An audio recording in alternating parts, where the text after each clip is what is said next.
سب سے پہلی بات، انسانیت کا اور نوع انسانی کا ازلی اور ابدی دشمن وہ ابلیس لعین ہے۔ یہ چونکہ چیزیں ایسی ہیں کہ جو ما وراء الطبیعات سے متعلق ہیں۔ ابلیس جن ہے، جن انویزیبل ورلڈ سے تعلق رکھتا ہے، غیر مرئی جو نظر نہیں آتا۔ فرشتے انویزیبل ورلڈ سے تعلق رکھتے ہیں، غیر مرئی جو نظر نہیں آتا۔ یہ ہم جو ہے اور یہ حیوانات دنیا میں جو ہے یہ مرئی ہے، ویزیبل۔ آج کا عام ذہن جو انسان کا بن چکا ہے، سائنٹزم جسے کہا جاتا ہے، سائنسی نقطہ نظر، اس کا عام لوگوں پر بھی اثر یہ ہوا ہے کہ جو انویزیبل ورلڈ ہے اس کی باتوں کی طرف توجہ نہیں کرتے۔ ہاں عقیدہ تو ہے کہ ہے، جن بھی ہے، فرشتے بھی ہیں، لیکن کوئی ان کی اہمیت ہماری نگاہوں میں نہیں۔ ساری نگاہیں مرکوز ہے visible world, physical world. Meta physics کا تو مضمون بھی ہم سمجھ رہے ہیں کہ ختم کر دینا چاہیے، یونیورسٹیز سے فلسفے کے ڈپارٹمنٹ ختم ہو رہے ہیں، کیا ضرورت ہے اس کی؟ اصل شے یہ دنیا ہے، یہ عالم ہے، یہ کائنات ہے، یہ مادہ ہے، یہ حیات انسانی، حیات دنیاوی ہے۔ اس پر میرا جو مارکت الارا مضمون تھا 1967 کے جون میں جو چھپا تھا، اسلام کی نشرت ثانیہ کرنے کا اصل کام، کہ جو عہد حاضر کی جو تہذیب ہے اس کے 3 بنیادی اصول کیا ہیں؟ خدا ہے یا نہیں ہے چھوڑو، اس بحث میں نہ پڑھو، کائنات تو ہے نا، مادہ تو ہے نا، روح کوئی شے ہے یا نہیں ہے کیا پتا، کسی نے دیکھی نہیں آج تک، لہذا اس کے بارے میں گفتگو کا فائدہ کیا ہے؟ وقت کا سیاح۔ عالم آخرہ کوئی ہے یا نہیں ہے کیا پتا، کس نے آ کے بتایا مرنے کے بعد، لہذا اس بحث میں نہ پڑھو، یہ عالم دنیا تو ہے نا، اٹس ویری مچ پریزنٹ، لہذا ساری توجہ اس پر صرف کرو۔ تو خدا کے مقابلے میں کائنات پر توجہ، روح کے مقابلے میں مادے اور جسم پر توجہ، حیات اخروی کے مقابلے میں حیات دنیاوی پر توجہ۔ یہ ہے اصل میں کرکس آف دی میٹر، اس تہذیب جدید کا خلاصہ یہ۔ دیکھیے اللہ تعالیٰ نے جو مخلوقات پیدا کی ہیں ان میں ایک تقسیم تو ہو سکتی ہے ذی حیات اور بغیر حیات، جاندار چیزیں اور بے جان چیزیں۔ بے جان چیزیں بے شمار، یہ تمام فلکیات، یہ پوری کائنات، یہ زمین، یہ پہاڑ، یہ شجر و حجر، کیا؟ لیکن ایک ہے جاندار۔ ان جانداروں میں ایک تقسیم ہے، 2 کا تعلق غیر مرئی دنیا سے ہے، انویزیبل ورلڈ سے۔ فرشتے جو دکھائی نہیں دیتے، ان کی پیدائش ہوئی ہے نور سے۔ دوسرے جنات جو انسانوں سے پہلے پیدا کیے گئے، آدم سے پہلے، وَالْجَانَّ خَلَقْنَاهُ مِن قَبْلُ مِن نَارِ السَّمُومِ۔ جنات کو تو ہم بہت پہلے پیدا کر چکے تھے آگ کی نور سے، وہ بھی نظر نہیں آتے۔ تیسرے انسان اور اس دنیا میں جتنے بھی حیوانات ہیں، ان کا جو مادہ ہے وہ ارض، یہ زمین ہے، یہ مٹی سے بنے، تراب سے بنے، کرسٹ آف دی ارتھ سے بنے۔ اب ان میں ایک تقسیم ہے، ایک وہ ہے، ان تمام میں شعور تو ہے، حیوانات میں بھی شعور ہے، خود شعوری جسے کہتے ہیں سیلف کانشسنس، یہ صرف 3 میں ہے، فرشتہ، جن اور انسان۔ حیوانات میں خود شعوری نہیں ہے، کانشسنس ہے، سیلف کانشسنس نہیں۔ تھوڑی سی بات سے سمجھا دوں آپ کو، میں دیکھ رہا ہوں، آپ مجھے دیکھ رہے ہیں، کتا بھی کوئی یہاں ہوتا تو مجھے دیکھ رہا ہوتا، لیکن کتے کو مجھے دیکھتے ہوئے یہ احساس نہیں ہوتا کہ میں دیکھ رہا ہوں، یعنی کتے کو یہ احساس نہیں ہوتا کہ وہ دیکھ رہا ہے، مجھے دیکھ تو رہا ہے، اس کو میں کا احساس نہیں ہے کچھ۔ میں جب دیکھ رہا ہوں تو میں سمجھتا ہوں میں دیکھ رہا ہوں، میں ہوں کوئی شے جو دیکھ رہا ہوں، یہ خود شعوری ہے، سیلف کانشسنس۔ کسی بھی کام کو کرتے ہوئے اپنے وجود کا احساس، میرا فیصلہ ہے، میری رائے ہے، یہ ہے در حقیقت سیلف کانشسنس، انا، سیلف، خودی۔ یہ حیوانات میں نہیں ہے، یہ ہے صرف ملائکہ، جنات اور انسان۔ اب یہاں مسئلہ پڑ گیا، بڑا پرپیچ مسئلہ۔ اللہ تعالیٰ نے پہلے انسانی ارواح کو پیدا کیا نور سے، پھر ناگ سے پیدا کیا، نار سے، آگ سے جنات کو، پھر مٹی سے بنایا، آدم کا حیولہ، اس میں روح پھونک دی، اب آدم بن گئے۔ اعلان یہ کر دیا کہ خلافت ارضی جو ہے وہ آدم کو عطا کی جا رہی ہے۔ یہ پیچ پڑ گیا۔ اس پر تھوڑا سا اشکال تو فرشتوں کو بھی ہوا، قرآن میں ہے سورہ بقرہ کے 4 رکوع میں، أَتَجْعَلُ فِيهَا مَن يُفْسِدُ فِيهَا وَيَسْفِكُ الدِّمَاءَ وَنَحْنُ نُسَبِّحُ بِحَمْدِكَ وَنُقَدِّسُ لَكَ۔ پروردگار اس آدم کو تو خلافت دے رہا ہے، زمین کے اندر اختیار دے دے گا، یہ تو فساد کرے گا، خوریزی کرے گا، ہم تیری تسبیح و تحمید میں لگے ہوئے ہیں، جو بھی حکم ہو ارشاد ہو ہم بجا لاتے ہیں، تو ضرورت کیا ہے؟ اس کا جواب اللہ نے دیا، انی اعلم ما لا تعلمون، میری مشیت، میری حکمت وہ میں ہی جانتا ہوں، ضروری نہیں کہ تم اس کو شیئر کر سکتے۔ لیکن یہ جنات میں سے ایک جن تھا عزازیل۔ اب دیکھیے کہ جنات کو ایک قرب حاصل ہے ملائکہ کے ساتھ، کیوں؟ وہ نور سے پیدا کیے گئے، یہ نار سے پیدا کیے، کتنا قرب ہے دونوں میں۔ انسان پیدا کیا گیا مٹی سے، مٹی انرٹ ہے، آگ بھڑکتی ہے، اوپر اٹھتی ہے، شعلہ زنگ ہوتی ہے، انرجی ہے اس میں۔ نور اور نار میں بڑا قرب ہے۔ اور عربی کے ایک قاعدے سے تو ایک ہی لفظ ہے، مادہ ایک ہی ہے، حروف علت جو ہے ایک دوسرے کی جگہ آ جاتی ہے، یہ قرب ہے۔ اگرچہ زمین و آسمان کا فرق ہے دونوں میں، فرشتہ نور سے پیدا کیا گیا، وہ پاک ہے، وہ اللہ کے کسی حکم کی خلاف ورزی کر ہی نہیں سکتا۔ لا یعصون اللہ ما امرهم ویفعلون ما یؤمرون، وہ جو بھی اللہ تعالیٰ حکم دیتا ہے اس کی کوئی معصیت نافرمانی نہیں کرتے، بلکہ جو حکم لیا جاتا مان لیتے۔ ذرا سا اشکال ہوا تھا، پوچھ لیا، جواب مل گیا، خاموش ہو گئے بس۔ لیکن عزازیل نامی ایک جن تھا، جو ایک تو جن ہونے کی نسبت سے فرشتوں سے کچھ نہ کچھ مماثلت تھی، قرب تھا، دوسرے یہ علم میں، زہد میں، عبادت میں اتنا اونچا تھا، اتنا اونچا تھا، اتنا اونچا تھا کہ یہ ملائکہ ہی کے صف میں شامل ہو گئے۔ کس نے علم میں بغاوت بلند کر دیا؟ جب حکم دیا گیا کہ سجدہ کرو آدم کو۔ اب یہ دیکھیے کس قدر یہ اہم مضمون ہے، اور آپ سوچ رہے ہیں یہ باتیں آج پہلی مرتبہ ہمیں اس طرح سنائی جا رہی ہیں، یہ باتیں تو علم میں آتی نہیں ہمارے۔ وجہ کیا ہے؟ آپ کو دلچسپی نہیں ان چیزوں سے۔ جدید تہذیب نے ان چیزوں کی اہمیت کو زیرو کر دیا۔ قرآن میں اہمیت کا عالم ہے، 7 جگہ یہ مضمون قرآن میں آیا ہے کہ فرشتوں کو ہم نے حکم دیا سجدہ کرو آدم کو، سب نے سجدہ کیا۔ فسجد الملائکۃ کلھم اجمعون، سارے کے سارے، کل کے کل، سب نے مل کر سجدہ کیا آدم کو، اللہ کے حکم سے فوراً تعمیل کر دی۔ الا ابلیس ابا واستکبر وکان من الکافرین، ابلیس نے نہیں کیا، انکار کیا، استکبار کیا، گھمنڈ کیا۔ اور اس کو سورہ کہف میں بیان کر دیا گیا، یہ اس لیے کہ وہ اصل میں جنات میں سے تھا، اگرچہ شامل تو تھا فرشتوں میں اس وقت۔ کان من الجن ففسق عن امر ربہ، وہ اصل میں جنات میں سے تھا، اس وجہ سے وہ اپنے رب کے اس فیصلے کے خلاف کھڑا ہو گیا، سرکشی تھی اس میں۔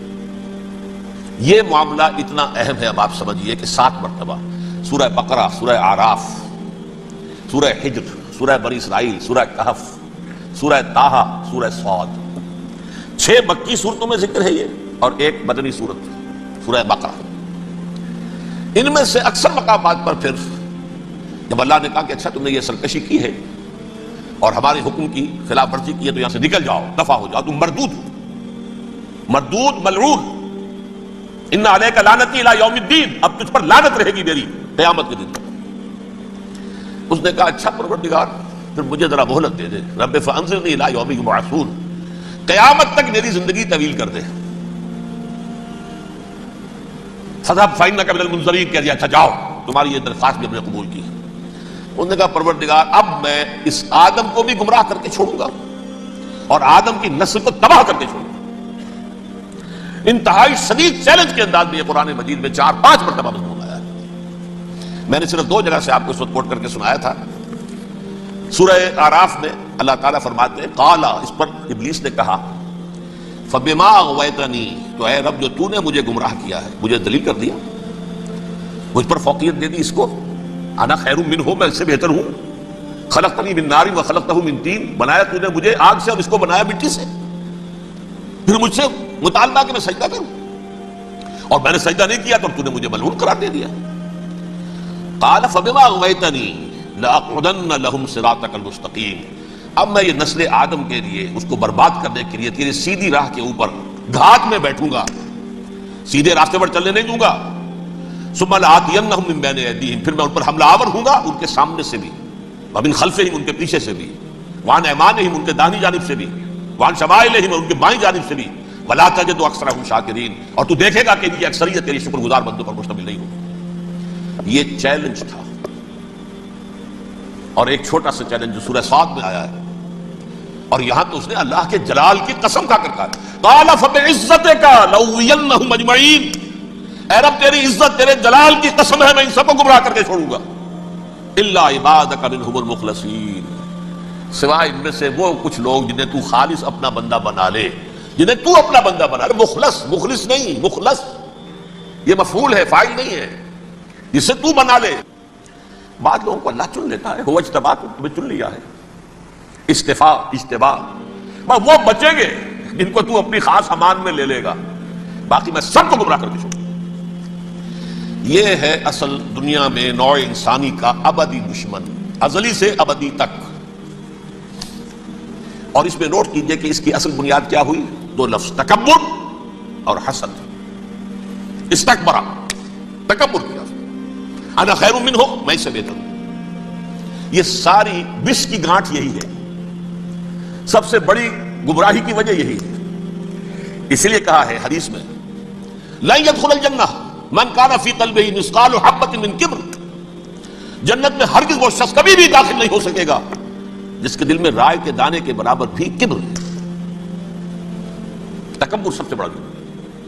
الکبر ردائی، اللہ فرماتا ہے یہ تکبر، یہ تو میری چادر ہے. کوئی شخص تکبر کرتا ہے تو میری چادر گھسیٹ رہا ہے میرے کندھے سے. عرب میں کسی شخص کی توہین کرنی ہوتی تھی تو اس کی چادر گھسیٹتے تھے، ننگا کر دیا گویا کہ یہ میری ردائی ہے. الکبر ردائی، یہ میری چادر ہے، یہ جامہ مجھے زیب دیتا ہے، مجھ پر راستہ تھا. اور حسد، آدم کو جو برتری عطا ہو گئی اس حسد کی آگ میں وہ جل رہا ہے اور اس کا انتقام لینا چاہتا ہے. آدم سے بھی، آدم کو بھی گمراہ کیا، جنت سے نکلوایا. ویسے نکلنا تو انہیں تھا ہی مشیت اذنی میں، لیکن فوری طور پر اللہ کے حکم کی خلاف ورزی تو کروائی نا. فعصى آدم ربہ فغوى، آدم نے اپنے رب کے حکم کی نافرمانی کی اور گمراہ ہوا عارضی طور پر. یہ دوسری بات ہے، توبہ کر لی، اللہ نے توبہ قبول فرما لی، معاف کر دیا. وہ مستقل جو ہے وہ نسل انسانی پر اس گناہ کا اثر متوارث طور پر نہیں آ رہا ہے، ختم ہو چکا معاملہ، ہوا تھا، ہو گیا. فتلقى آدم من ربہ کلمات فتاب علیہ انہ هو التواب الرحیم.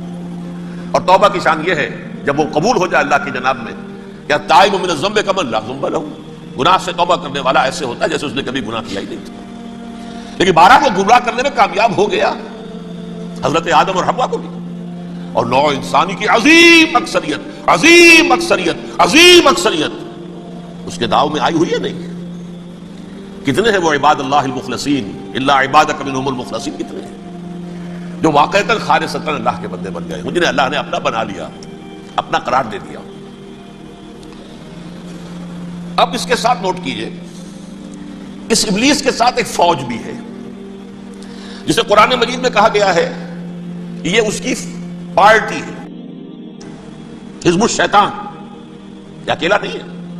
ایک تو وہ عزازیل ہے، اس کی طویل ترین عمر اللہ نے دے دی، وہ تو قیامت تک رہے گا.